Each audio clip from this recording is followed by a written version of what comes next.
Constantinople, the contemporary city of Istanbul in Turkey, was the capital city of the Roman Empire for more than 1,000 years.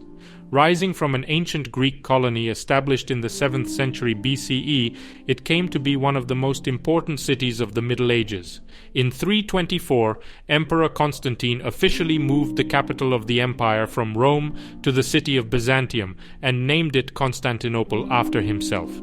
This event sparked over millennia of history infused with Greek culture, Roman state organization, and Christianity. Until the 29th of May 1453, Constantinople, its politics and religion shaped the life of the Middle Ages. On the crossroads of ancient commercial and military roads, Constantinople was chosen as the capital of the Roman Empire.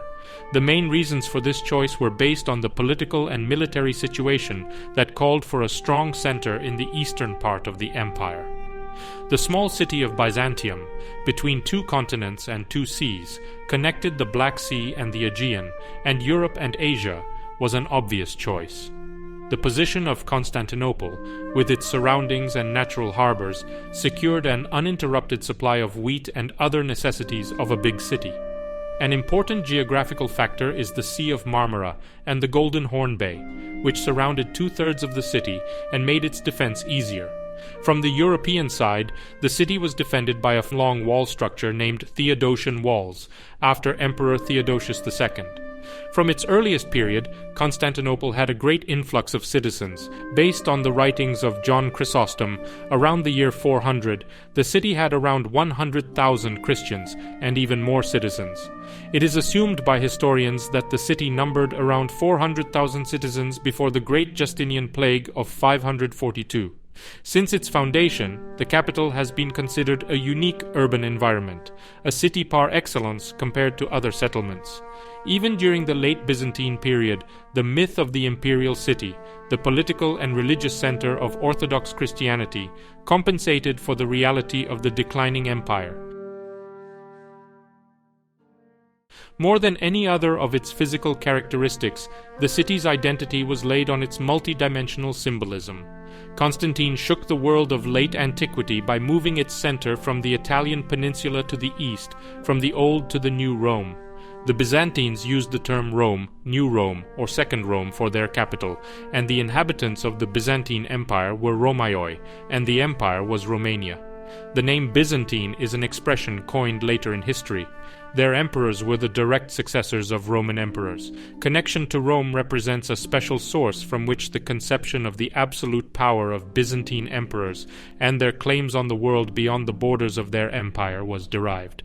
The idea of the imperial city that was inherited from Old Rome and its concept of an eternal city had to be integrated into the Christian doctrine, in which the city would last until the end of the world and the Last Judgment. On the 11th of May 330, Constantinople was consecrated and became the first Christian capital in the world. The importance of its consecration is proven by the yearly celebrations of this day in Byzantium. The idea of Constantinople as a universal Christian capital, equal to a New Jerusalem, is complex and fundamental to Byzantine political ideology. The Byzantine emperor is frequently referred to as the Lord's anointed and compared to figures such as Moses, Elijah, and David. Like these biblical figures, the Byzantine emperor was the leader of God's chosen people, meaning all Christians. This meant that the ideology of the new capital needed to be infused with Old Testament influences. The first mention of Constantinople as a New Jerusalem dates around the year 500, and since then, the term has been used in religious texts. The idea of New Jerusalem belongs to the realm of the imaginary, which in medieval consciousness was all too real. The most effective way of representing and constructing the identity of Constantinople as New Jerusalem was visual culture. The monumental example of this idea remains intact in the lunette above the portal of the south vestibule in Hagia Sophia. There is a symmetrical composition, focused on the Virgin Mary enthroned, holding the Christ child. She is flanked by Emperor Constantine on one and Emperor Justinian on the other side. Emperors are offering models of the city and the church to them. Their vows and dedication to the Virgin identify the city and its main church as two earthly elements of the heavenly city or the heavenly Jerusalem. The Virgin Mary, known as the Theotokos in Greek, was central to Byzantine religious identity. To Byzantines, Theotokos was the mediator between suffering mankind and Christ and the protectress of Constantinople. The importance she held is seen by an uncountable number of her representations in art, sacred places, and liturgical hymns dedicated to her. After the Third Ecumenical Council in Ephesus in 431, Mary was affirmed as Theotokos. During the reign of Theodosius, II starts the gathering of her relics and icons in the city as material confirmations of her presence in reality.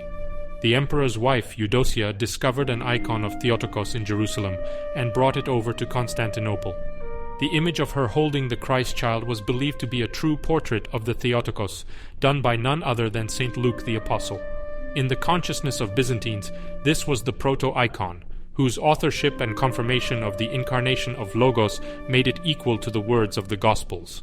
Identified as Theotokos Hodegetria, Our Lady of the Way, through imperial ceremonies and symbolism, rose to the rank of the imperial palladium. Further, Byzantines believed in the idea of their capital as the chosen residence of Theotokos, as her earthly dwelling. The city was dedicated and identified with her.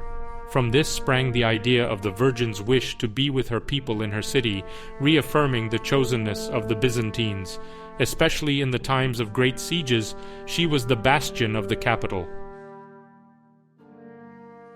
An important aspect of Constantinople as a Christian capital was the number of religious buildings built in the city and its surroundings. Almost all of these churches and monasteries don't exist anymore, but according to some estimations, Constantinople had around 1,000 churches throughout its 11 centuries-long history. These churches housed around 3,600 relics belonging to 476 different saints. According to Byzantine tradition, Constantinople was the Holy City, a place where the second coming of Christ is awaited. Described by pilgrims and travelers as a spatial icon, the city's sacredness transcended its historical, architectural, and urbanistic realities. In the eyes of a medieval man, a church was more than a building decorated with marble and gold. It was a space where the influence of holy relics and icons could be experienced.